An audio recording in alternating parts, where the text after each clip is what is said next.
probably hear my voice right now on audio. You see me on YouTube. Do I look sick or sound sick? No. Last week was rough.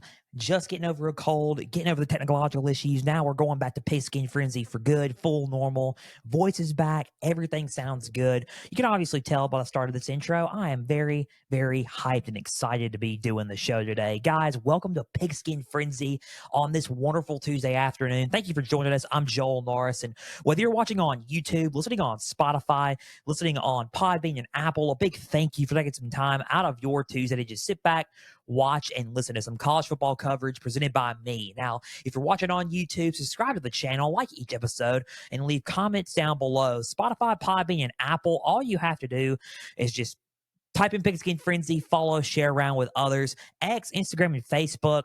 All you have to do on the socials is type in Pigskin Frenzy, follow like the pages there. You'll get episode updates. You will get news and highlights from across college and NFL football. You will get trivia questions on Instagram stories. Go and answer today's trivia question, as well as all things up to date for Pigskin Frenzy. Guys, we had an interesting first slate of bowl games. Now we're really getting deep into it. Okay, we're going to talk about recruiting.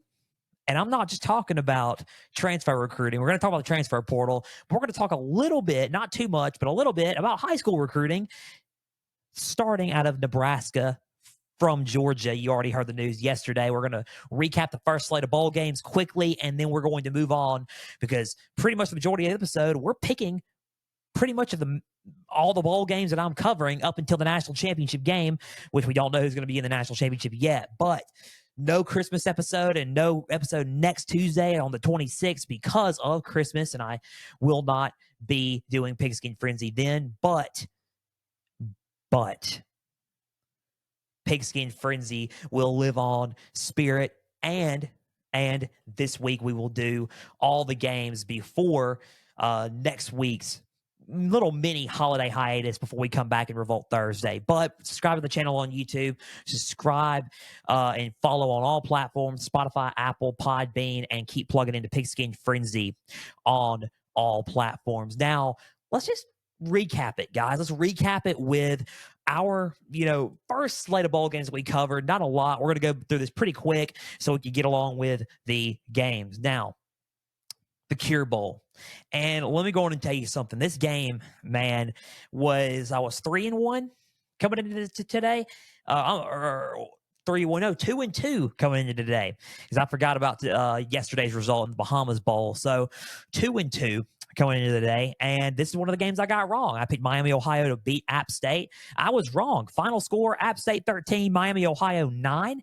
And let me go on and tell you something. That game was full of rain, wet, and it was just full of turnovers. And we're going to break down everything. Sorry for the slight cough. Still getting over this junk still, I guess. But Joey Aguilar from App State, 19 for 33 with 211 yards and 1 interception. 9 carries, 14 yards with a touchdown.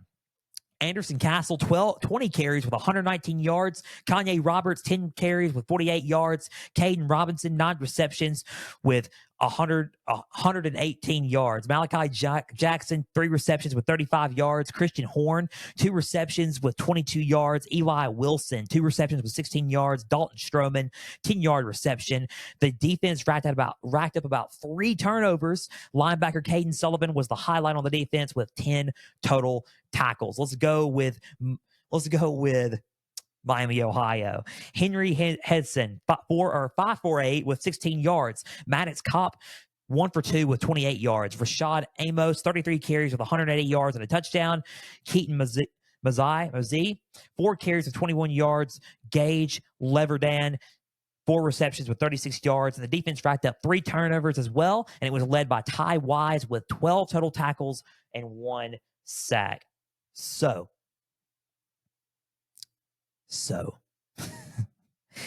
big so. Full of rain, full of turnovers. Each team was not looking to bend.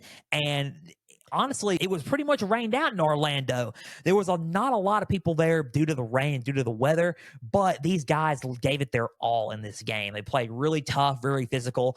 I am not surprised with the outcome. I thought Miami, Ohio was going to win, but I was not going to be surprised if App State pulled off that win just because of the circumstances given. Now, I mean, when you look at someone like Ty Wise, who was an underrated draft choice, by the way, at linebacker spot, with 12 total tackles and a sack, even though he lost with Miami, Ohio, he still was a threat on the field. This game could have gone either way. Defensively, was a phenomenon for both teams, and it was a fun spectacle to watch because of the rain. 1.5 inches of rain. 1.5 inches of rain. Almost getting up there to 2 inches of rain. It was a lot. And it was just, the weather wasn't perfect. It was a sloppy environment. And it's one of those things where you just can't help it, right? You just can't help it. That's really all I got to say about the Cure Bowl. Final score was 13-9. App State defeats Miami, Ohio. Just a little bit rainy, a little bit slippery and muddy, and a lot of turnovers, a lot of defense in this football game. Now, the LA Bowl. UCLA, Boise State. I said that Boise State needed to control the ground game a little bit more with Ashton Jeanette. Ashton Jeanette was honestly a threat this season for most defenses once they played him in Boise State. But for UCLA, I picked UCLA to win this game. And for UCLA, they kind of slowed him down just a tad bit, and they won the game. Final score, 35-22. UCLA wins the LA Bowl over Boise State. Colin Schlee, 11 for 16 with 78 yards and a touchdown. 7 carries with 127 yards on the ground. As a quarterback, 7 carries with 127 yards on the ground. Ethan Garbers, 9 for 12 with 152 yards and 2 touchdowns. 3 carries with 38 yards. TJ Harden, 12 carries with 105 yards and 2 touchdowns. 4 receptions with 26 yards. Anthony Atkins, 4 carries with 14 yards. J. Michael Sturtevant, 4 receptions with 142 yards and a touchdown. Kyle Ford, 5 receptions with 33 yards and a touchdown.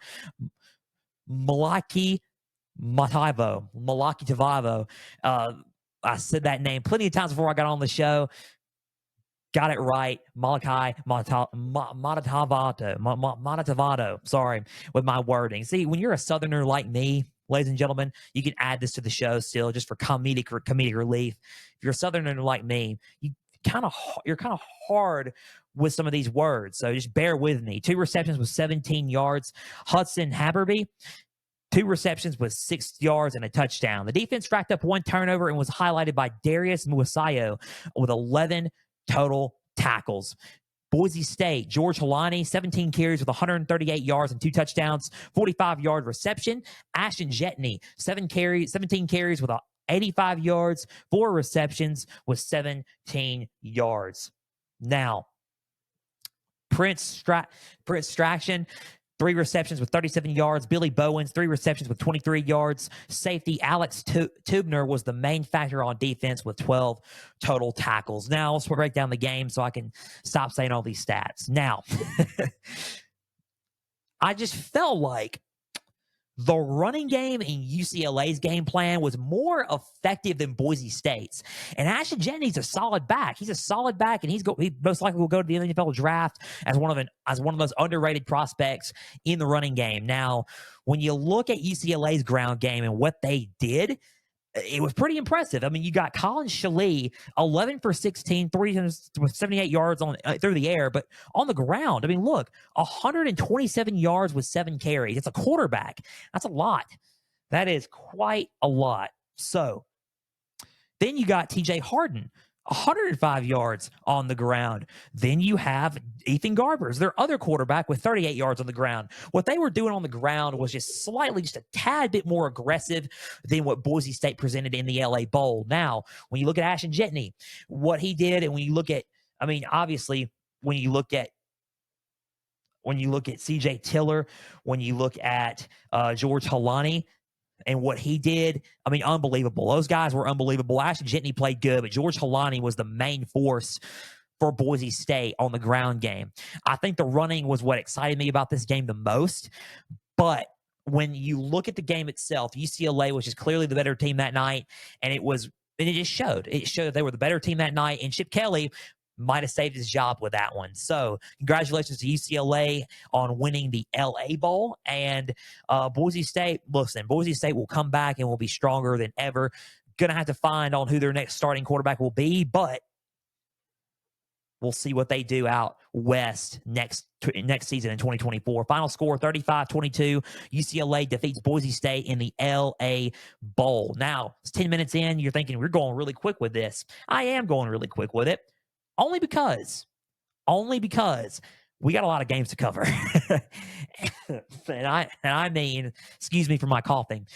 And I mean a lot of games to cover as we have no Christmas episode next week. So just letting you guys know, we have a lot of ground to cover here. Let's go with the Independence Bowl before we go to the Bahamas Bowl, because that was a crazy Bahamas Bowl, honestly. Independence Bowl. It was fairly interesting. I said that Texas Tech was going to win the game. I was right. Final score 34, California 14. Texas Tech 34, California 14. I thought it was going to be a lot closer, but Texas Tech ends up running away with it. And wasn't even close. It was a 20-point win for the Red Raiders. Let's go with these stats, and we will just get into the game.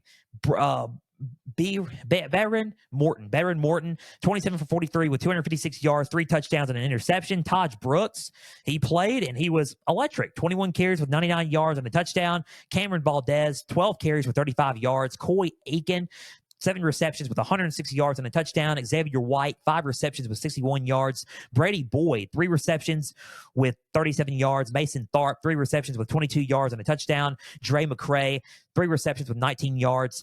Locke Fonjui, 14-yard reception.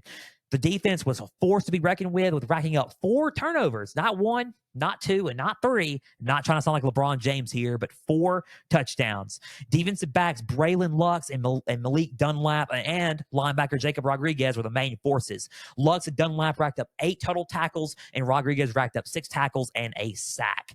Let's go with California really quick. Fernando Mendoza, 22 for 33 with 284 yards and a touchdown with 3 interceptions, 12 carries with 6 yards. Jaden Ott, 15 carries with 42 yards and a touchdown with 3 receptions with 16 yards. Monroe Young, 13-yard carry, 3 receptions with 81 yards and a touchdown. Jeremiah Hunter, 9-yard carry, 5 receptions with 81 yards. Tron Grizel, 4 receptions with 83 yards. Jack Injuries, 3 receptions with 23 yards. And the defense racked up 2 turnovers, but it wasn't enough to stop the Red Raiders in the end. Defensive back Patrick McMorris showed out and racked up 11 total tackles for the Golden Bears. Now, this game, to me, on defense, I felt like like I said, Patrick McMorris and the Golden Bears, they played somewhat of a good game on defense, but the offense for Texas Tech just kept pressing forward. They just would not stop. And it started to open up through the air through the run game with Taj Brooks. I was thinking of Brady Boyd. See, I am all over the place today. I apologize. Taj Brooks was an electric player during the regular season. He was a game changer for the Texas Tech Red Raiders for the regular season, and it showed in this game. 99 yards, even though it's near 100. He's a force to be reckoned with because he sets up the offense, and it's what made the offense click. His groundwork is what makes everybody flow through the air when you pass the ball. So Texas Tech, they played a lights-out game on offense. California tried their best on defense to try to do something. They just couldn't get the job done. It was back and forth a little bit in the first quarter. Then Texas Tech started running away with it and started, putting the pressure and putting the heat on Cal. Fernando Mendoza was really impressive. I'm not going to lie. He was an impressive guy. He was an impressive quarterback and impressive piece in this game. 284 yards and a touchdown. He didn't have the best luck with the turnover department, 3 interceptions, but he showed some flashes of, hey, he can be a solid asset to the California Golden Bears. So when you look at Fernando Mendoza, when you look at Cal, congratulations on making it to the Independence Bowl. what you can take from this game is learn from it, learn from your mistakes and what you did in this game, and then move forward, and then just go from there. So that's pretty much the quick recap of the game. I really like Taj Brooks in this game. I really like Fernando Mendoza in this game, even though he did throw 3 interceptions. He showed some flashes and some bits and pieces of being an accurate quarterback, especially when it comes to the ACC. So final score, Cal 14, Texas Tech 34. Texas Tech Red Raiders win the Independence Bowl. Now, last game of the recap before we move on to high school recruiting, and before we move on to the transfer portal, and before we move on to bowl games, let's talk about this Bahamas Bowl. And you're going to look at me and think, if you're watching on YouTube, look at me and think, man, you're talking about the Bahamas Bowl. This is the best game out of the first weekend of bowl games. The Bahamas Bowl was insane. I watched it yesterday. I covered it, obviously, and I was thinking, okay, here we go. Let's see what happens. I picked Old Dominion for the upset, and Old Dominion was up by 28 points. Then I look and I blink and I'm like, why is this game going into overtime? Old Dominion blew a 28-point lead, goes into overtime with Western Kentucky, and lost. They lost the game. Final score, Western Kentucky 38, Old Dominion 35 in the Bahamas Bowl. And it's all thanks to Caden Veltkamp from Western Kentucky. He played like a madman this game. 40 for 52. Let me just read these stats. 40 for 52 with 383 yards and 5 touchdowns with 1 interception. 19 carries with 53 yards. 40 for 52 with 383 yards and 5 touchdowns. That's ridiculous. Davian Irvin Poindexter, 6 carries with 24 yards and 3 receptions with 10 yards. Elijah Young, 8 carries with 14 yards, 3 receptions with 48 yards and a touchdown. Jimmy Holiday, 4 receptions with 93 yards. Dalvin Smith, 9 receptions with 77 yards and 3 touchdowns. Easton Messer, 7 receptions with 68 yards. KD Hutchinson, 15-yard touchdown reception. Craig Burt Jr., 7 receptions with 34 yards. River Helms, 5 receptions with 26 yards. Malachi Corley, 4 receptions with 26 yards. And the defense played very tough and very physical for Western Kentucky, especially in the second half of this game. Let's go with Old Dominion really quick. Grant Wilson, 13 for 22 with 123 yards and a touchdown with 1 interception. 8 carries with 126 yards and 2 touchdowns. Keyshawn Wicks, 10 carries with 37 yards. Kadarius Callaway, 10 carries with 29 yards and a touchdown. Isaiah Page, 4 receptions with 63 yards and a touchdown. Dominic Dutton, 3 receptions with 23 yards. Kelby Williams, 3 receptions with 23 yards. And the defense played a strong first half, but just couldn't finish anything and couldn't get anything going in the second half. Now, here we go. Here we go. It was Old Dominion, 28-0, and then 28-7. So it was a 21-point lead around half. And then Western Kentucky just in the second half just kept going and kept going and kept pushing. You want to know of a thing about how not to give up? Look at what Western Kentucky did yesterday on Monday, and that is a motivation of not giving up. Not giving up and trying to win a football game. And guess what? They did it. The Hilltoppers did it. They finished their season strong. Old Dominion did not finish their season strong, unfortunately. But when you look at, the game itself, Old Dominion clearly was the best team out there on the field today until Western Kentucky took over in the second half and Old Dominion took their foot off the gas and just let Western Kentucky just cook. 5 touchdowns for Caden Veltkamp to help them win a 28-point deficit and overcome a 28-point deficit in overtime, 38-35. This game, in my opinion, that's how I recap it. It's a clear sign of not giving up. And Western Kentucky did not give up. Old Dominion, they made it. They have nothing to hang their hat on except for the fact that they did give up such a big lead in overtime.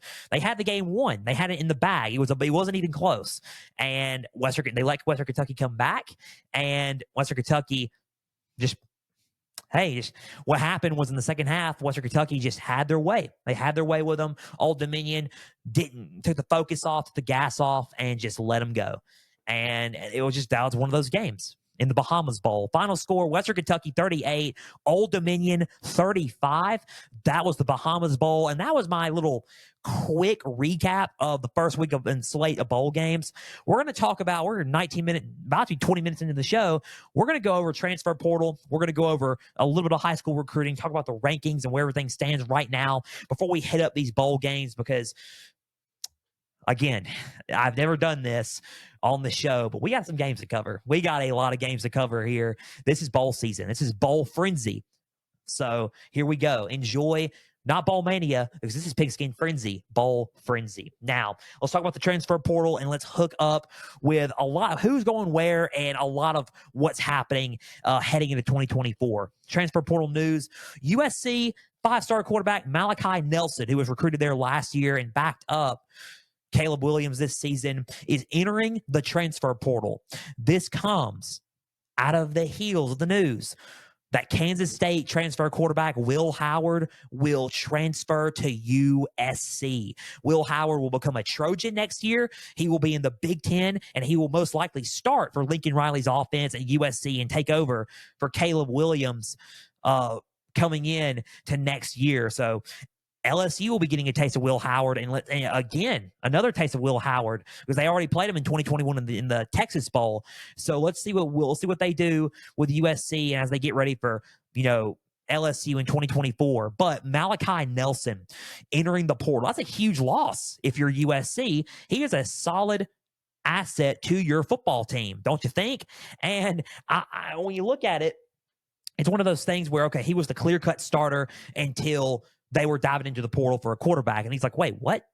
I thought I was going to get the nod this coming up year in the Big Ten when Caleb Williams leaves. Now they go out and get graduate transfer Will Howard, and it's like all of a sudden he's going to be on the bench again. Malachi Nelson is a very talented quarterback, and he wants an opportunity to shine. So I do not blame him for entering the portal. It's kind of a tough break for USC to let a Malachi Nelson go because of the talent and the athleticism he brings to the football field. And he's a true leader. He was a true leader for his high school team when he was a senior, and it is tough to see and tough to let go there. Malachi Nelson entering the portal, Will Howard going to USC. Now, UCLA five-star quarterback Dante Moore has found a home, and he is transferring to Oregon with 3 years left of eligibility. This comes off the heels of Dylan Gabriel, like I said last week, going to Oregon. Dylan Gabriel most likely will start, and then Dante Moore will take over after Dylan Gabriel leaves in 2024. So Dylan Gabriel will have 1 year at Oregon. Dante Moore will take over for the next 2 to 3 years after, and Dan Lanning is cooking. He's not only cooking in high school recruiting, he's cooking in the portal. Dan Lanning and Oregon are doing something. Just because they went 11-2 and lost in the Pac-12 championship game, they're still in the Fiesta Bowl for a reason. Do not count out Dan Lanning and Oregon.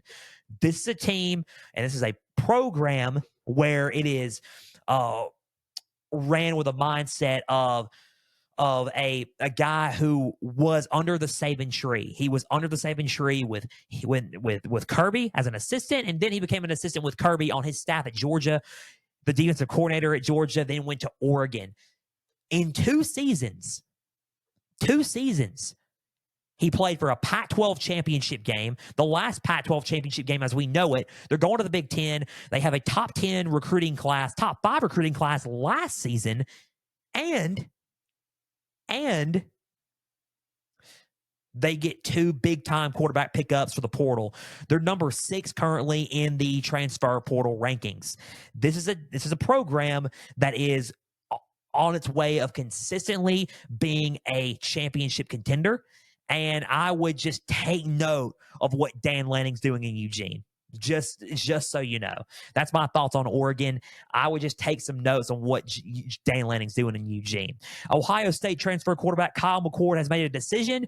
He is not going to Nebraska, and he is not going to Ohio State again. He is transferring to Syracuse. A big shocker there. New head coach, defensive back coach from Georgia, Fran Brown, became the new head coach at Syracuse, and he will take in Kyle McCord, and that is his big first acquisition for Syracuse going into 2024. Kyle McCord going to the ACC and playing up in New York in the Orange Dome. I cannot wait to see that. That's going to be interesting. Kyle McCord playing at Syracuse. Now, when you look at this, this all boils down to why he transferred, and that is he wasn't very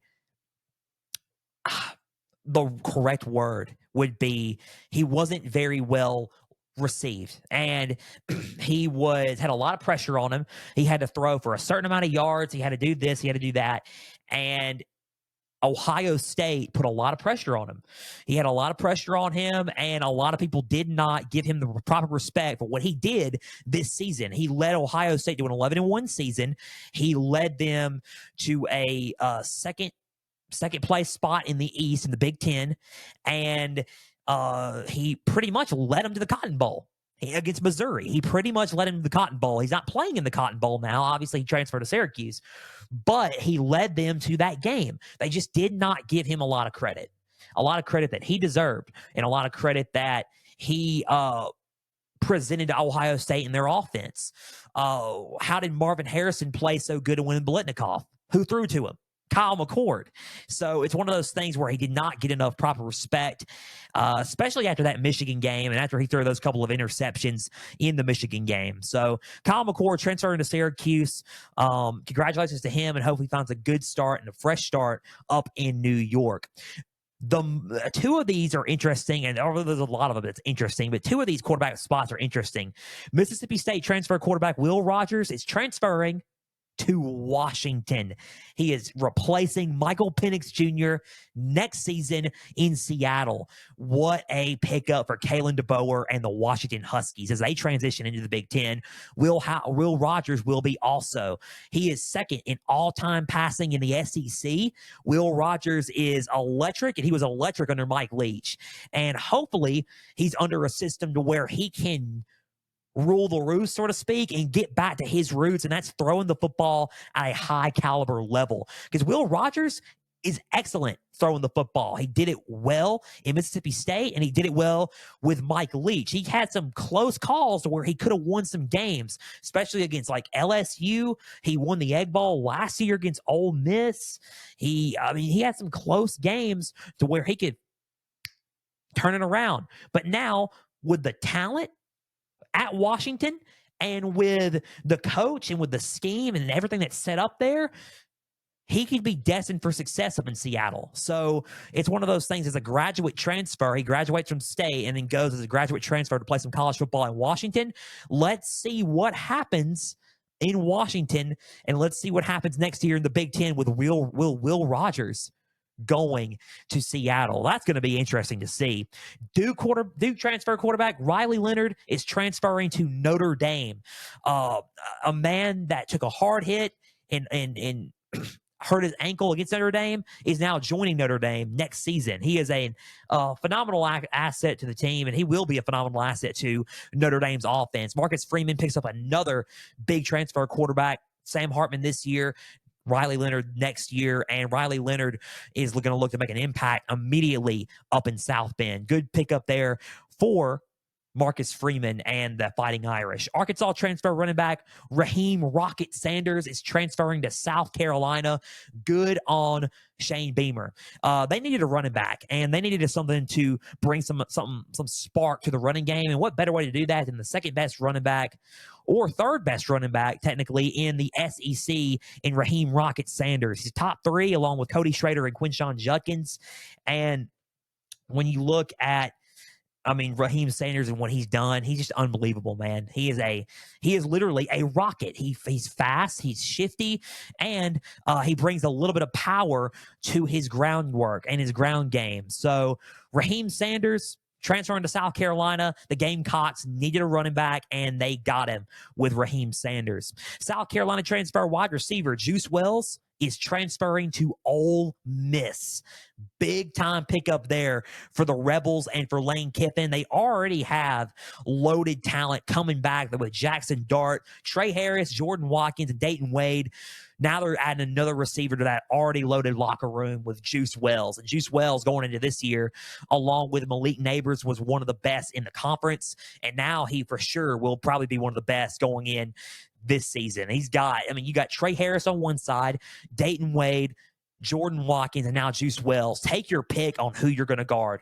Ole Miss is going to be a team next year that when you look at them, you're going to have to play them once again, but you're going to have to think they could actually they may not be one of the top 2 seeds in the SEC, but they may go to the playoffs. In the 12-team playoff, they may can sneak in next season due to the talent that they got on offense. We're going to get into Ole Miss a little bit later for the Peach Bowl, but man, I would keep an eye out for Ole Miss next year, especially for adding guys like Juice Wells. Another notable name that I would expect to see and hear from in Ole Miss's circle is Walter Nolan, Texas A&M defensive lineman, transfer defensive lineman Walter Nolan, 5-star player, and he was electric and physical for the past 2 seasons. He's currently the number 1 rated D lineman in the transfer portal and number 1 rated player in the portal, and Ole Miss can for sure cook in another big fish. So let's see what happens down the stretch as Walter Nolan keeps taking visits with Oregon and with Ole Miss.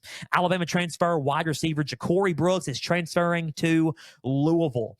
Good pickup there. Louisville is in desperate need of some receivers. Jamari Thrash may not be there much longer, and you got to add some more depth to your receiving room. And Ja'Cory Brooks was a reliable asset when Bryce Young was at Alabama, and what he did at Bama was pretty good. Louisville's hopping into the portal, and they're dipping into some of these players, and some of these players are buying in to what Jeff Brom's preaching, and I like it.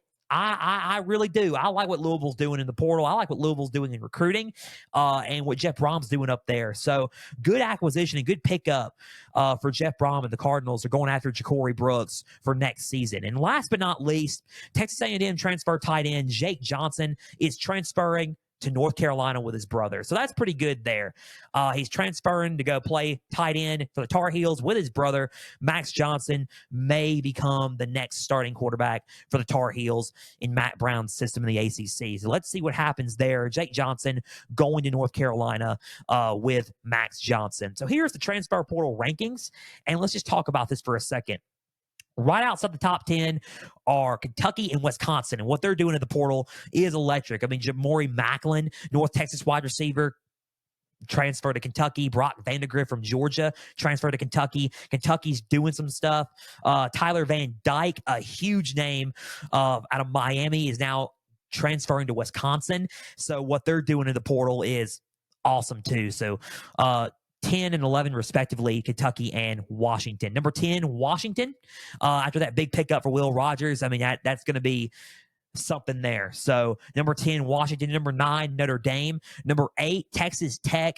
Number 7, TCU. Number 6, South Carolina. Those 3 teams are putting up some work in the portal there, and they have earned these rankings. NC State, number 5. Arizona State, number 4. Picking up some good recruits, actually, is Arizona State. Louisville, number 3. Deion Sanders in Colorado. The Buffs, they're number 2. They are picking up a lot of steam heading in to their first season in the Big 12 in 2024. And number 1, Ole Miss. Ole Miss right now is the number 1 recruiting transfer class for the 2024 season, and what they're doing. I mean, they are getting some guys. They are adding up on their pieces. Even though they already have enough pieces on offense, they're adding up to more pieces and building up depth, and it's going to be exciting to see what Ole Miss does next season. That's the transfer portal. That's the transfer rankings. Let's go into recruiting news really quick before we talk about these bowl games, because we got 33 minutes, and it's going to take up a little bit of our time. So let's just talk about, recruiting, and let's talk about everything going on a little bit in high school. Nothing big besides the 5-star quarterback Dylan Raiola and his news. Anyway, we're going to talk about that, and we're going to talk about the rankings really quick and not spend too much time on it.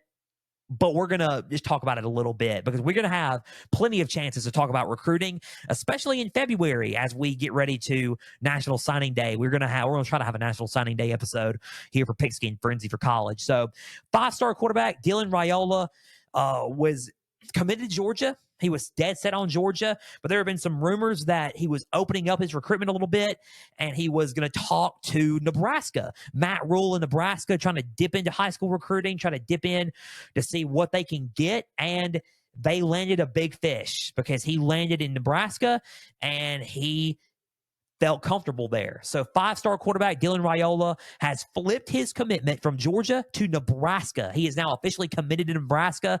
He will sign in Nebraska, be an early day enrollee, sign for Nebraska, and play for them in the Big Ten. Dylan Raiola has the best chance to start, and this comes off the heels for Georgia as Carson Beck will return to Georgia in the 2024 season. I'm just dropping news from left and right, but they're coming. We're coming from all angles here, but Carson Beck is returning for going the NFL draft, going to play one more year. But Dylan Raiola has a chance to start this season at Nebraska. So he had the best opportunity to start and play. He liked what Nebraska was doing. He liked what Matt Rule was doing. So why not? Right? Why not? Dylan Raiola going to Nebraska instead of Georgia. Big time pickup there for Nebraska. Nebraska is not even in the top 10, though, in recruiting. Georgia is still number 1 in recruiting. Even though they just lost the number 1 quarterback in the 2024 class, Georgia is still number 1 because of the talent that they're picking up ahead in high school. They have like about 7. I think they have 6 5-stars currently committed to the Bulldogs right now. So in recruiting right now, and here are the early rankings for high school as we get into National Signing Day, early National Signing Day this week. Georgia, number 1. Ohio State, number 2. Alabama, number 3. Number 4, Florida State. Number 5, Texas. Number 6, Oregon. Number 7, Florida. Number 8, Miami. Number 9, Oklahoma. Number 10, Auburn. And right outside at 11 and 12, respectively, are Notre Dame and LSU. Now, when you look at the big part of this recruiting rankings and the big part of this list, we're going to talk about this. It's the battle for the state of Florida. And I mentioned this about Florida on a few episodes back of Pigskin Frenzy. Go back and listen to it. I've heard a lot of other reporters and analysts mention and media personalities mention that the recruiting in the state of Florida right now is a key battle, especially for Florida. And I want to get into that here right now. Florida State number 4, Florida number 7, Miami number 8. And the recruiting there is highly competitive. And it for Florida and for Billy Napier, they're going to have to find a way to beat out Florida State and Miami and recruit at a high level in state for high school recruits and get guys in there.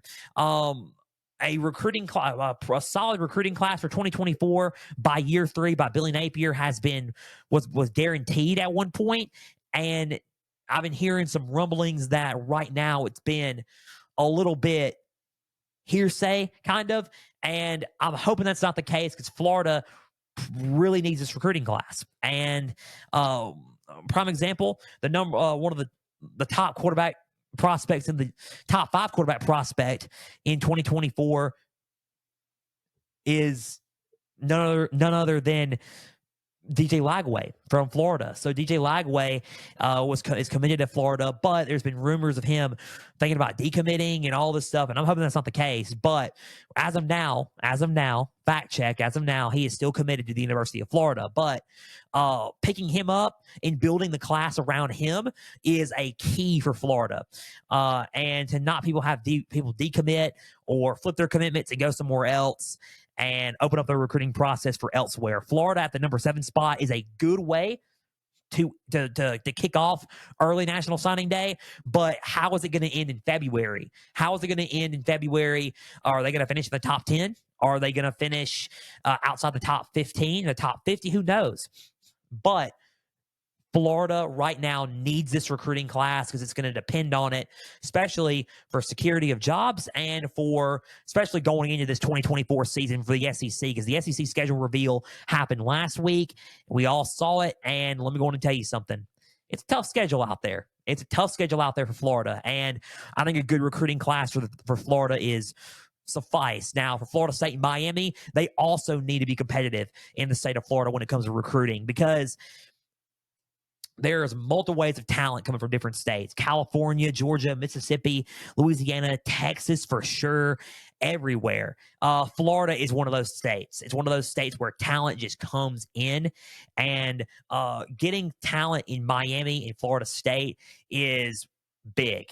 And it's one of those things where you're going to have to figure out a way to be competitive in this field and figure out how to lure them to your program. Figure out how to bring some of that swag to Miami back to lure some of these top talent in.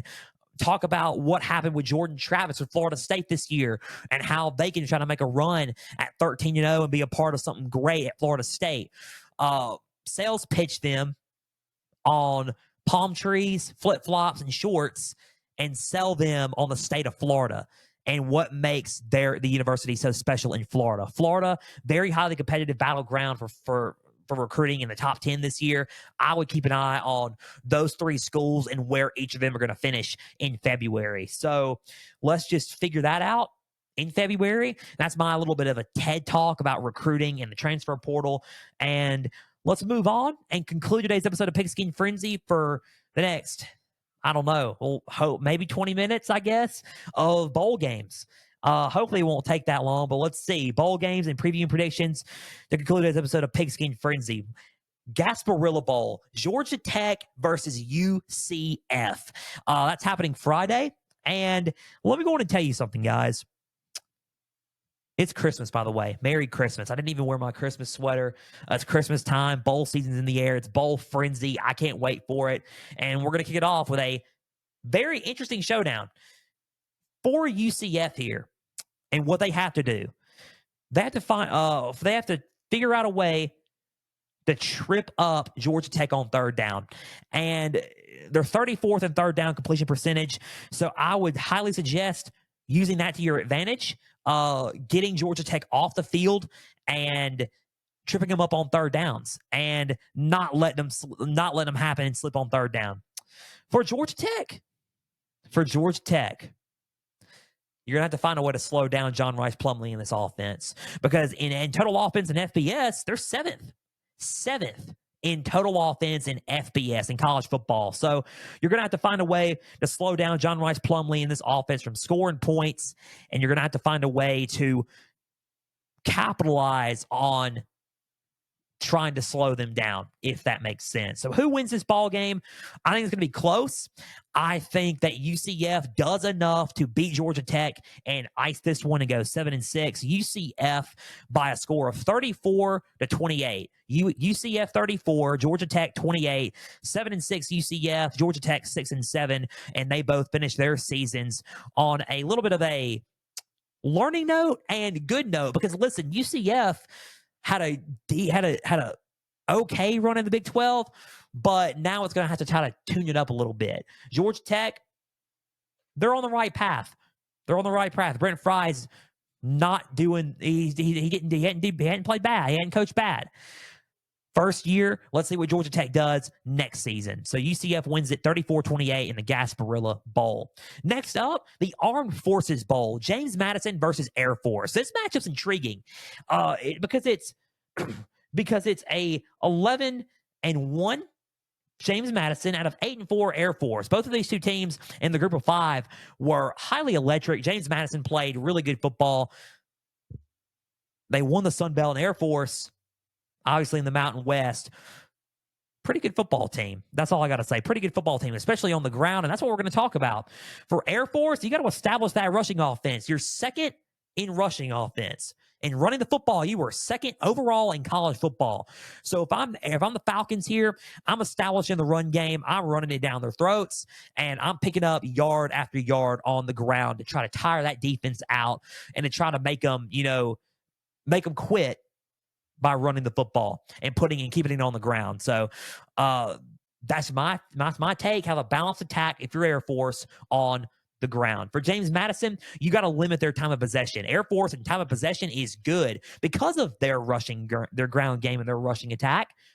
They like to keep it on the ground, and they like to keep the ball at a slow pace 10th in time of possession. They are 10th in time of possession.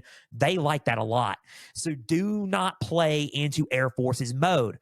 You limit their time of possession. You slow down the run, and you play to your strength. That's a little bit more up tempo, a little bit faster style of play. You do not play to Air Force strengths. You will lose if you play to Air Force strengths. Who do I have winning this ball game? Air Force will win because they're going to play to their strengths. I think Air Force will win this ball game. I just wanted to add that in there because I was talking about what I was talking about. But Air Force wins this game. They go to 9-4 in their season, and they beat James Madison. I think the time of possession is going to get to James Madison, and I think that their ground game is going to be a little bit too much for the Dukes to handle. So give me Air Force. I like Air Force finishing their season 9-4. James Madison going 11-2 until Bob Chesney from Holy Cross comes into James Madison and coaches him up next season to another, fantastic year. So here's what I got. Score, Air Force 24, James Madison 20. Air Force 24, James Madison 20. Air Force gets the win and wins the Armed Forces Bowl. Now, the Las Vegas Bowl, a very interesting football game here. Utah versus Northwestern. And Northwestern, how about the season that David Braun has had? Interim coach going into the season after Pat Fitzgerald was fired due to misconduct and assault allegations and hazing allegations earlier in the offseason. They go from 1-11 to 7-5. What a turnaround for the Northwestern Wildcats. And they finish second in the Big Ten West in the Big Ten and West in the Big Ten, only behind Iowa. Second. What a turnaround for Northwestern. 7-5. They play Utah, and Utah's on a no slouch either. They're 8-4. Kyle Whittingham is going to have them ready in Las Vegas. For Utah, you got to play dominant defense. You got to slow down the run because you're fourth in rushing defense. And basically just play to your strengths. Play to your strengths here. Slow down the run. Play some good defense. Maybe keep it a little bit low scoring on your side of the things. And then let's see what you can do and open up that offensive playbook a little bit more. You're fourth in rushing defense, slow down the run, and play dominant defense against the Wildcats. And for Northwestern, you got to figure out a way to pressure Bryson Barnes. Bryson Barnes will make his last start for Utah. He will be transferring after this game. He is going to play and stick with Utah for the bowl game and then transfer right after that. So Bryson Barnes, figure out a way to pressure him and put some pressure on Bryson Barnes into, making some mistakes like he did against Arizona and like he did against Oregon, and just pressure him and make him think and make him feel, right, I guess, make him feel like he's in trouble. And I think that's what Northwestern needs to do here. Who do I have winning this ball game? I think it's going to be a lot closer than the experts advertise. I think Northwestern's going to put up a fight. They're going to put up a fight, and they're going to win, and they're going to come close to winning. I think Utah wins. It's going to be a lot closer than advertised, but give me Utah beating Northwestern by a score of 28-24. Utah 28, Northwestern 24. Utah gets the win, finishes their season 9-4. 9-4. Northwestern finishes their season 7-6.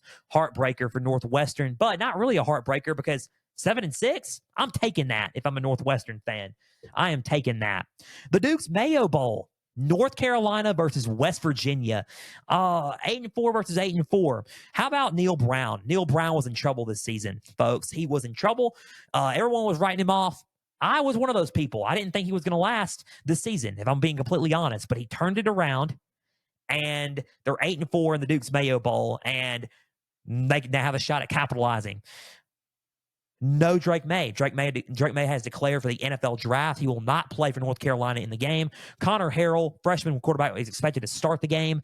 And it's going to be something interesting to keep an eye on as we transition to a newer style of play for North Carolina in this game on offense. So for North Carolina, just to start off with, I wouldn't transition to a new style of play. I would bring the same style of play that you had, and that's running the football. I would run the football with Doak Walker finalist Amarian Hampton. Amarian Hampton is an animal, and I would feed him not to the max, but I would feed him as much as you can to be comfortable enough to open up a little bit of more room to throw the football. And Amarian Hampton can set that up for you. So if I'm North Carolina, I am running the football with Amarian Hampton and, keeping the run there. And just opening it up the run game and establishing that for North Carolina's offense. For West Virginia, you just got to pressure Connor Harrell. Pressure him. He hadn't played it a lot, so I would find a way to pressure him and make him into making some mistakes, just like Bryson Barnes, like I said about him. You pressure him, make him make some mistakes, and try to win the game defensively. If you're West Virginia, just try to win the game defensively. Who do I have winning this ball game? I think it's going to be an interesting game. I think it's going to be a game where you look at it and you're like, wow, this is very underrated. I think no Drake May is going to be an issue, and that is why I'm going to sing the song, I Belong, Take Me Home to a Play. Okay, now you don't want to hear me sing. Final score, West Virginia 28, North Carolina 17. I belong, West Virginia. Mountain Mama, take me home, country road. West Virginia gets the win. They go back home to Country Road, 28-17 against North Carolina. West Virginia wins the Duke's Mayo Bowl, 28-17 against North Carolina. And you're probably thinking right now, Joel, if you sing again, we're not going to listen to Pigskin Frenzy. I am sorry. I won't do it again. Maybe. The Holiday Bowl, West Virginia beats North Carolina. The Holiday Bowl, Louisville, USC. This game's interesting. And it's interesting because one, Caleb Williams is not playing, but neither is Jahar Jordan for Louisville. So two of the best players on this team are not really playing. I think it's going to be interesting because Louisville, coming off of a 10-3 season, ACC champion runner-ups, plays a 7-5 USC team that has lost Malachi Nelson, has lost Caleb Williams, and has maybe has a direction to where they need to go at quarterback. Miller, and this enters Miller Moss. Miller Moss most likely will be the quarterback for this game. So some quick keys here. If you're Louisville, you win on the line of scrimmage. You play physical football like you did in a lot of your games this season in the ACC. You play physical football, and I think if you can out-physical USC, you can get the job done. If you're USC, you got to start fast. You got to figure out a way to get Marshawn Lloyd in the game. You got to figure out a way to get the running game going and just start fast and playing fast pace.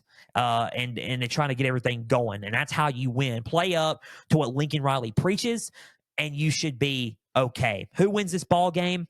I think it's going to be close. I actually have Louisville in this one. I think Louisville gets the job done, and I favor Louisville in this one. Louisville wins 35-31. Louisville 35, USC 31. USC goes to 7-6. Louisville goes to 11-3 and ends their season on a high note, 11-3 in the Holiday Bowl, and USC goes to 7-6 as they get ready for 2024. Now, the Texas Bowl, Texas A&M, Oklahoma State, 7-5, Texas A&M, 9-4, Oklahoma State.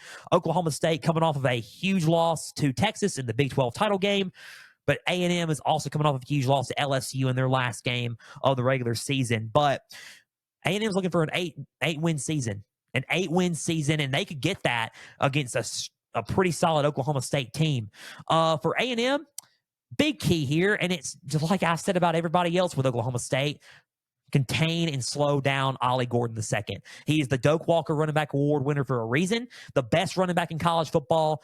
He is the leading rusher in college football. He makes this offense go, and he makes the ground game work. He is an electric runner, and he could do something here. So if you're Ollie Gordon and if you're A&M, Ollie Gordon needs to run the ball, but A&M, slow him down.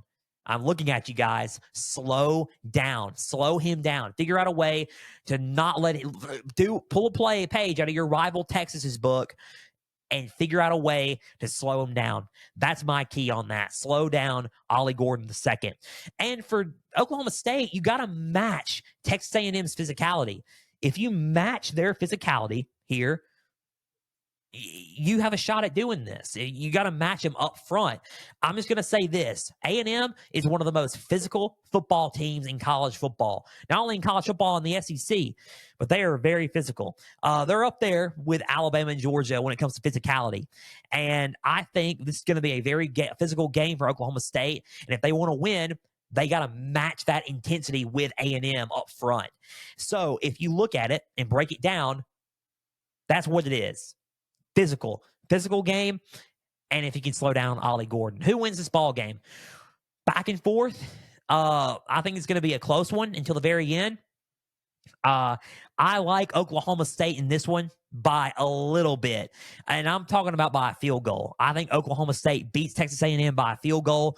We're going to make it 34-31. Oklahoma State 34, Texas A&M 31. A&M goes to 7-6, and Oklahoma State goes to 10-4 in the Texas Bowl. And Ollie Gordon gets his yards, but I think A&M out physicals Oklahoma State until the very end, where Oklahoma State catches up on them and surprises them with a field goal, 34-31. Give me the Cowboys against Texas A&M. The Alamo Bowl. We're almost done here, guys. I'm sorry. We're almost done. The Alamo Bowl. Arizona, Oklahoma.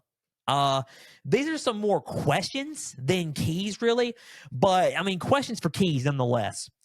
For Arizona and for Oklahoma, who can get off the races first? Who can get off to the races first? Who can start fast first? Both of these offenses and defenses are top 20 offenses and top 40 defenses. They're score fests. This is going to be a score fest. I mean, Noah Fafita, Jackson Arnold. I mean, it's going to be a score fest. And who's going to play better on defense? And who's going to get off to the races and start off on offense fast? For defense, who's got to make the crucial stops? That's a big key here. Who is going to make the crucial stops on defense in this football game? Jed Fish has done an amazing job with this Wildcat team. I like where they're headed, especially when they go to the Big 12. I really like where they're headed. OU, their final game in the Big 12 in football, and their final game as a Big 12 member in a bowl game. They can move to the SEC in 2024. So let's see how it ends. I mean, it's going to be interesting. OU, Arizona. Who do I have winning this ball game? Oklahoma gets the job done, but not by much. I like Jed Fish a lot. I respect Arizona. I think Arizona is going to make it a game and make it very competitive, but I'm going to have to take Oklahoma to win this game close, very close, by a touchdown. And it's going to be by a score of 42-35. Oklahoma 42, Arizona 35, and they get the job done, and they get the Alamo Bowl win here in El Paso. So San Antonio. Oklahoma beats Arizona 42-35, moves to 11-2. Arizona goes to 9-4. Now, Gator Bowl, Clemson versus Kentucky. Very underrated game. Clemson 8-4, Kentucky 7-5. They both got good wins to end their season. South Carolina and Louisville, respectively. When you look at the game for Clemson, they got to win on the line of scrimmage. They just got to play tough. They got to play physical, and a lot more physical than Kentucky. They just got to play with a little bit of a chip on their shoulder up front and play very physical and very tough. I think if they do that, they should have no problems winning this game, honestly. For Kentucky, Devin Leary needs to hit the weak points of this Clemson defense. Find your matchups. Find the weak spots of the Clemson's defense and find those holes and throw the ball into them and capitalize on it. That's what I would do if I'm Devin Leary. And that's how you're going to win and find your matchup, and that's how you're going to beat Clemson, if you just focus and hit the weak points of the Tigers' defense. Who wins this ball game? Give me Clemson. Give me Clemson. Close. I think it's going to be Clemson 24, Kentucky 17 is how I look at it. Clemson 24, Kentucky 17. I think it's going to be more of a defensive game, a mid-range to defensive style of game. I think Clemson does just enough and wins on the line of scrimmage. It is a little bit more physical than Kentucky, and they beat them 24-17 to go to 9-4. Kentucky goes to 7-6, and Clemson gets a Gator Bowl win. The Relia Quest Bowl, LSU, Wisconsin. If you're Tanner McElcry for Wisconsin, I'm looking and smiling at who you got on New Year's because of the defense. And this is what kind of worries me about this game. This is a little bit of a tricky game for LSU. Do not let the 7-5 fool you. Okay. Don't let them fool you. You're playing a consistently in it to win it team with Wisconsin, with a consistently in it to win it coach in Luke Fickell. And Luke Fickell knows a little something about Mike Denbrock and his offense because he coached with him at Cincinnati and they went to the playoffs together in 2021 going into 2022. So it's going to be interesting to see. But for this game, LSU 9-3, Wisconsin 75. The keys to this game are pretty simple. For LSU, you got to play dominant on the line of scrimmage, and you have to play. And I'm talking about on the offensive line for sure, on the O line, and hopefully the defensive line for LSU. You got to play, physical. Out physical Wisconsin. If you can out physical them, the offense will speak for itself because it is the number one offense in college football, obviously. So you just got to let Garrett Nussmeier cook. Jaden Daniels is not in this game. He is opted out of this football game. He will focus and transition to the NFL. Garrett Nussmeier in the future will start now, and he will play and start this game against Wisconsin. He should have no problems running this offense. At least I don't think he should, but we'll have to wait until New Year's at 11 a.m. on ESPN2. So we were going to have to wait. But to play dominant on the line of scrimmage if you're LSU. Up front, give Nussmeier time to throw. Give Garrett Nussmeier time to throw the ball. Let him hook up with his receivers. Let the game plan go and let it flow on offense. And if you're on the defensive line, figure out a way to play clutch on the defensive line against Wisconsin's offensive line. So if you're Wisconsin, it's pretty simple. You force big plays. You make big plays happen. LSU is known to give up big plays, and I'm talking about big chunk plays. So I would feed into that weakness, capitalize on their weakness, and give into that and just force big plays on them. Create big plays and let them try to finally stop you. That's how I look at it. If you're Wisconsin in this football game, who wins this game? I think it's going to be a lot closer. I think it's going to be closer at first, and in the fourth quarter, I think a 10-point win is suffice. But give me LSU to win this game by 10 points. LSU 35, Wisconsin 25. I think LSU 35, Wisconsin 25. LSU gets their 10th win, improves to 10-3, consistently in it, trying to build up amongst the elite with Georgia and Alabama and going into the new SEC, trying to compete for a championship. They are headed in the right direction. They just need to get some depth on the defensive back side on the secondaries. They need to get some depth on the defensive line, the linebackers, and they need to add some depth at the receivers, the O-line, and they need to add a lot of that depth in those key areas. But not only that, they have some depth in other spots, which is good. They need to add some more depth. But not only that, they need to change their defensive up. Whether that's get a new coordinator, that's what have you. Change your defensive game plan up because you're not going to win a championship with this defense. So hopefully this is the last time LSU plays defense like this. So LSU 10-3, 35. Wisconsin finishes their season at 7-6, 25. So 35-25, LSU defeats Wisconsin in the Relia Quest Bowl. The Citrus Bowl, before we hit up the New Year's Six in the playoffs. Iowa versus Tennessee. Now, when you look at this game, and you look at everything, it's a tricky game for Tennessee. Very tricky. It's going to be tough because this Iowa defense is no slouch. Is no slouch whatsoever. So when you look at it, I would say this, and here are the biggest keys. If you're Iowa, you got to make Tennessee one-dimensional on offense. And you take that page out of what Alabama did to them. And I'm talking about shutting down their run game, or shutting down their throwing game and making them run the whole time, shutting down their running game, making them throw the whole time, make them one-dimensional, make them not too one-dimensional, but make them one-dimensional enough to where you can try to figure out a way to capitalize and score on your own accord. So make Tennessee one-dimensional and just take a page out of what Alabama did to them in the third Saturday of October a couple of months back. So for Tennessee, work with small, then open up.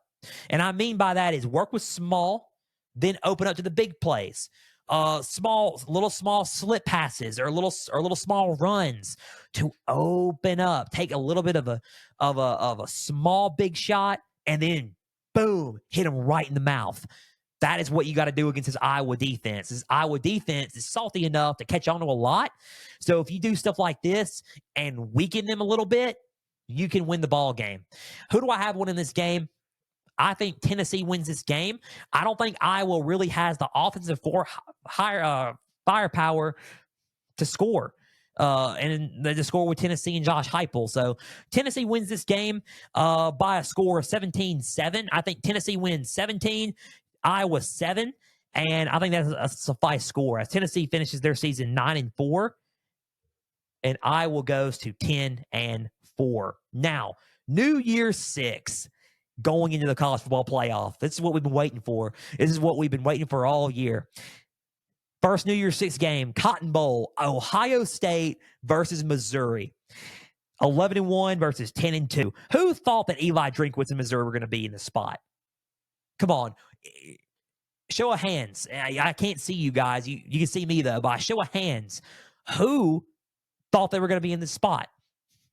I guarantee you not a single one of you is raising your hand right now because I wasn't raising my hand. I didn't think Missouri was going to be in this spot. I picked Missouri to go 6 in the East, and they are a New Year's 6 bowl contender, 10-2, only lost to LSU and Georgia. Let me go on and tell you something. Magic happened. And Eli Drinkwitz, SEC Coach of the Year, second behind Caleb DeBoer in Coach of the Year. He is, without a shadow of a doubt, a Coach of the Year candidate because he deserves it.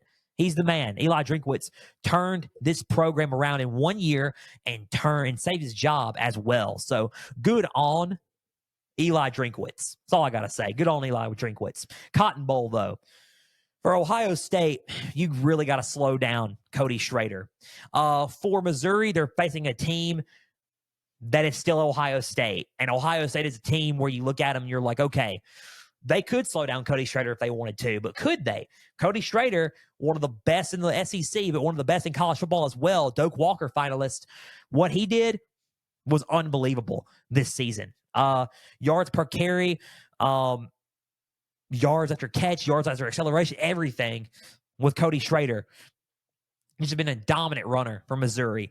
Slow down Cody Schrader because he's going to be a big part of their game plan on offense. If you're Missouri, you got to force Devin Brown to make mistakes. You really have to make him make mistakes. He's played a little bit, but not like Kyle McCord. They may not have Marvin Harrison. Marvin Harrison may be opting out of this one. So the key player in this one for Ohio State could be Ohio State wide receiver Xavier Johnson. And this is what I've been hearing around. Xavier Johnson you can use him in a wildcat spot. You can use him throwing the ball, running the ball. You can use him in multiple different packages on offense. And he is an athlete. So he may be a key factor into winning this Cotton Bowl for Ohio State. Who do I have winning this ball game? I think it's going to be close, and I think Missouri's going to put up a heck of a fight. I still think it's Ohio State. and that is how I view it. I still think it's Ohio State. Ohio State's going to win this game close. I think it's going to be a score of 35-28. Ohio State 35, Missouri 28. Missouri falls to 10-3, and Ohio State wins the Cotton Bowl at 12-1. And Ohio State gets the job done close following an emergence of the running game with TreVeyon Henderson and a little bit of good quarterback play from Devin Brown, just enough to get him by. 12-1, Ohio State beats Missouri 35-28. Now, the Peach Bowl, Ole Miss versus Penn State. Intriguing matchup here because of look who you got. I mean, you got a high-powered defense, one of the best defenses in college football versus one of the best offenses in college football. Top 15 offense with a top 3 defense, and it's pretty intense. So as I scratch my head here, sorry, as you look at this game and the keys to it, it's going to be very telling on how this game could play out. So if you're Ole Miss with the defenses they have, that Penn State has, you're going to want to protect the football. You're going to want to hold on to the football, secure it, play good ball, and not turn the ball over as much. So for that reason, I would say if you're Ole Miss, protect the football. Jackson Dart, Quinshawn Judkins, Dayton Wade, Trey Harris, Jordan Watkins, you all need to protect the football. The secondary for Penn State needs to contain those Ole Miss wide receivers. I'm talking about the Dixons, Colby and Kalen Dixon, Johnny Wilson. Johnny Nixon. All those guys. They need to cover those receivers. And I think if you put the secondary on their receivers and they contain them, shut them down, Jackson Dart making collapse out of that because he has no one to throw to, Penn State can win this game defensively. So I would think limit the receivers and contain the weapons on Ole Miss's offense, especially those wide receivers. Who wins this ball game? Back and forth. I think Ole Miss can move the ball on them just enough to get the win. Ole Miss does it. I think Ole Miss wins the Peach Bowl, goes to 11-2, and Penn State goes to 10-3. Ole Miss wins 42-28. I think Ole Miss 42, Penn State 28. I think it's a 14-point win for Ole Miss, and they get the job done over Penn State. 42-28, Ole Miss defeats Penn State. So, the Fiesta Bowl. Da da da da da da da da da da da. The Fiesta Bowl. Let's have a fiesta. Never do that again, Joel. Is probably what you're saying right now. Never again. Okay, sorry. Liberty 13-0 versus Oregon 11-2. The group of 5, who we thought was going to go to SMU, goes to Liberty. Don't ask me about the reasoning. I don't want to talk about the reasoning. It's aggravating enough talking about the College Football Playoff Committee and everything. It's been a whirlwind for me. So Liberty, Oregon. Liberty's got this quarterback. I don't know if you heard of him in the Conference USA. His name's Caden Salter. And I've heard of him. He's an electric football player. He has had probably the single best season out of a Liberty quarterback ever. And he's done nothing but impress. I think the key to here is if Caden Salter plays like he did in the Conference USA title game like he did against New Mexico State, they have a shot at upset in Oregon here. Caden Salter put up near 120-plus rushing yards on the ground, along with 320-plus passing yards in the air. If he plays similar like that, Liberty is going to upset Oregon in the Fiesta Bowl and bring home another Group of 5 New Year's Six Bowl win, taking a page out of Tulane's book from last year with USC. For Oregon, you got to out-physical the Flames. I think if you just play physical football, because this is the most physical team that Liberty has played. So if you take it out, if you just do physicality, the finesse, all that, if you just go straight up physical, Oregon can beat Liberty physically. And I think that is the route, if you're Oregon, you take. You're the better team overall. And I think if you do that and play them physically and out-physical Liberty, you get the win. Who wins this ball game? I think Oregon wins. I think it's going to be a little bit more lopsided. I think it's going to be Oregon 35, Liberty 14. I think Oregon 35, Liberty 14, and Oregon gets the win over the Flames. Liberty goes to 13-1. Oregon goes to 12-2, and Oregon gets the Fiesta Bowl win. And Bo Nix and Bucky Irving and Jackson Powers Johnson goes to the NFL. So Oregon wins 35-14 in the Fiesta Bowl. 3 more games. The Orange Bowl. Florida State, Georgia. Here we go. Here we go. Let me just get a sip of water really quick. I apologize. I needed that. A lot of talking. I needed that. So let me just start off like this. If you're Georgia, you slow down the run. You slow down the run. Even though Trey Benson has declared for the NFL draft, he's not playing in this Orange Bowl. They still have Lawrence Toafili. If you just put down Lawrence Toafili and you slow him down, slow down the run, you dominate him up front, Georgia's going to win the ball game. Hands down. They're the better team. Put some pressure on Carson Beck. If you want a shot at winning this ball game, get Jared Verse all over Carson Beck. And if Carson Beck, because I know how he reacts to pressure, he's pretty freaking good at reacting to pressure. But if you just pressure him enough to the point where he doesn't know how to react quite well, you may have a shot at pulling off a huge upset here if you're Florida State. Florida State, and this is a big one here, clear out anything mental heading into this game. Let's forget about the playoff committee and forget about everything. You were robbed. We understand that. You were robbed, and you have every right to be upset. There's no wrong decision here, in my opinion. Alabama should be in, but so should Florida State. You were robbed.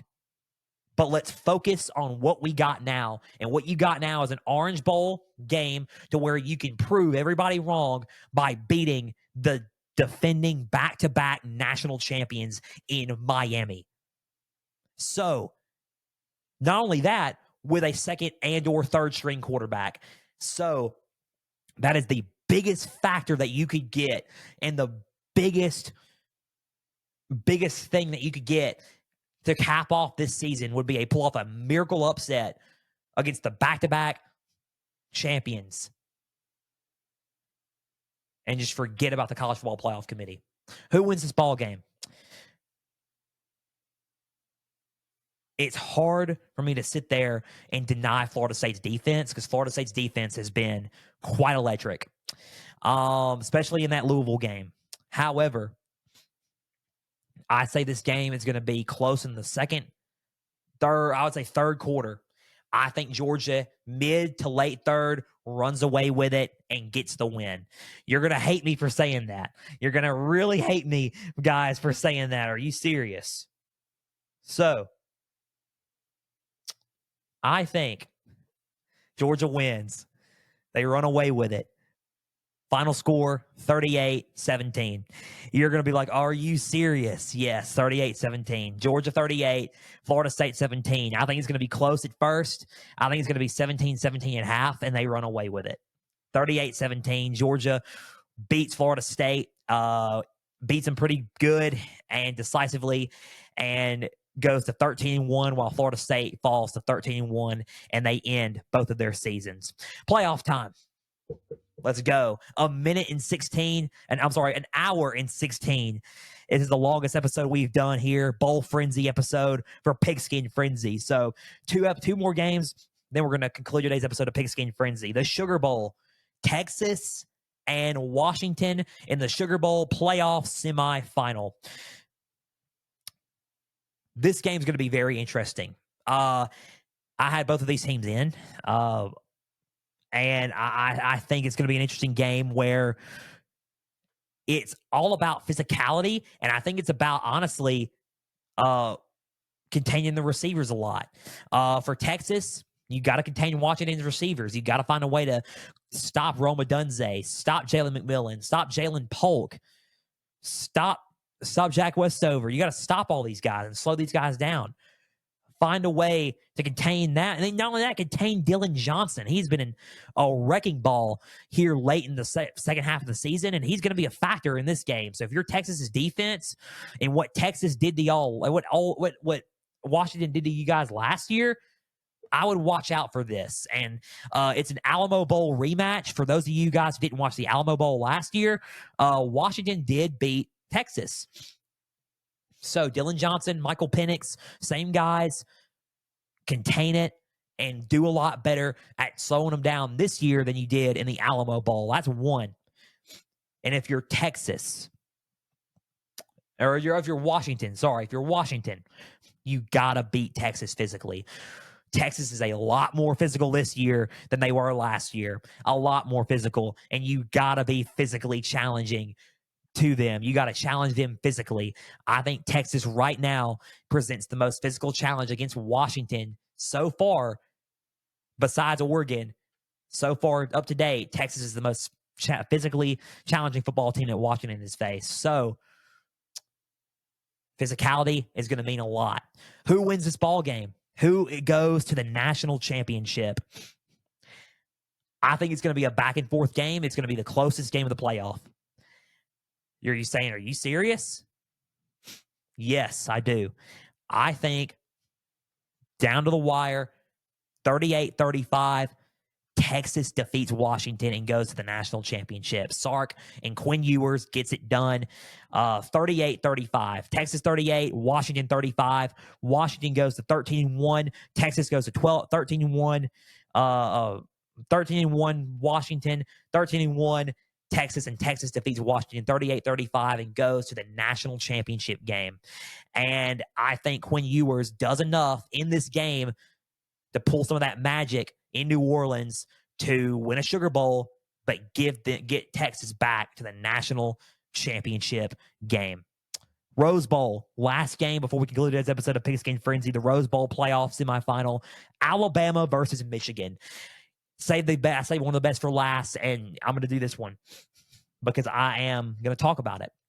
No, we're not predicting the national championship. That will be in 2 weeks on Pigskin Frenzy because there will be no episode next Tuesday due to Christmas. So, Alabama, Michigan, New Year's Day, Rose Bowl semifinal playoff. Questions, just simple questions, not key. Really, they're key questions, but they're not like what they got to do. Who's going to slow down the run more? That is a big question. Who slows down the run more? Alabama is 29th in rushing defense. Michigan is 5th in rushing defense. You got guys like Jace McClellan out there, Roydell Williams, who can run the rock, Jalen Milroe, a running threat, along with a deep ball threat, a true dual threat, who can run the ball and runs like a deer, who can gash you with his legs. So what's Michigan going to do to stop that? In turn, you got a 1-2 punch combo with Donovan Edwards and Blake Corum who run and run and run until you gas out. So is Alabama's defense going to gas out at the run game of Donovan Edwards and Blake Corum? So it's really who's going to stop the run here more. Who plays better at quarterback? Is it J.J. McCarthy, who is confident, poised? He's been in this spot before.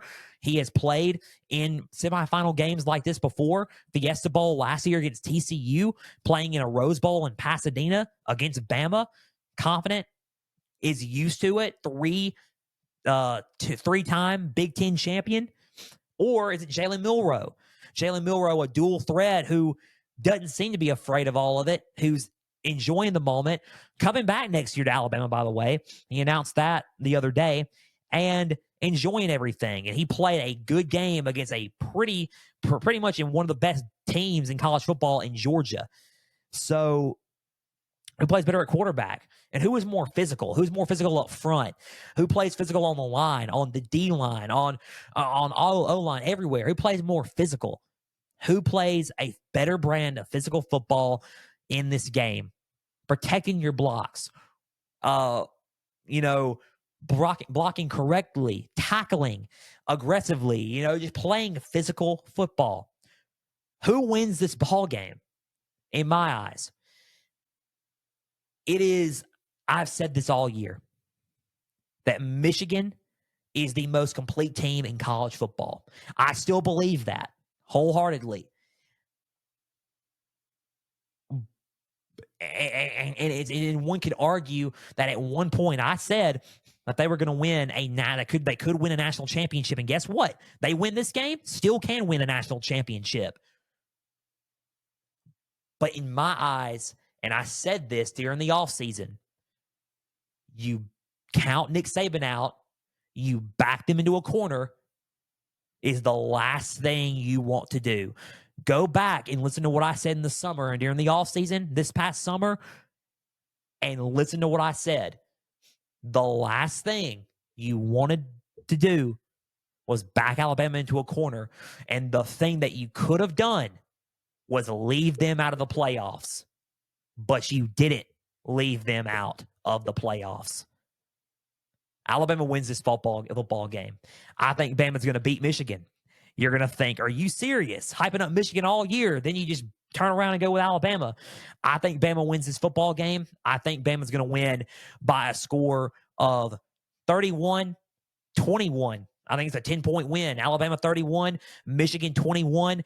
Bama keeps it a little bit medium range to high scoring, plays better on defense, and slows Michigan down more. 31-21, Michigan goes to 13-1. Alabama goes to 13-1, and Bama goes to the national championship in a rematch with the Texas Longhorns from week 2 and an old familiar national championship back from 2010. Guys, that is all we got for Pigskin Frenzy, an hour and 25 minutes now. A big thank you for taking some time out of your Tuesday to just sit back, watch, and listen to some college football coverage presented by me. Now, if you're watching on YouTube, subscribe to the channel, like each episode, leave comments down below. Spotify, Podbean, and Apple, all you have to do is just share around with others and follow on there as well. Now, X, Instagram, and Facebook, all you got to do is type in Pigskin Frenzy, follow, like the pages there. You'll get episode updates. You will get news and highlights from across college and NFL football. You will get trivia questions on the day's Instagram stories, as well as all things up to date for Pigskin Frenzy. Guys, we will be back Thursday for an NFL edition of Pigskin Frenzy. Next Tuesday, no episode of Pigskin Frenzy due to Christmas. I hope everyone has a great and lovely Christmas. We should be able to come back here next Thursday after this coming up Thursday's episode of Pigskin Frenzy. Thursday, tune in to the NFL edition of Pigskin Frenzy. I'm Joel Norris, signing off. Enjoy Christmas. Enjoy this weekend of football. Enjoy all the bowl games.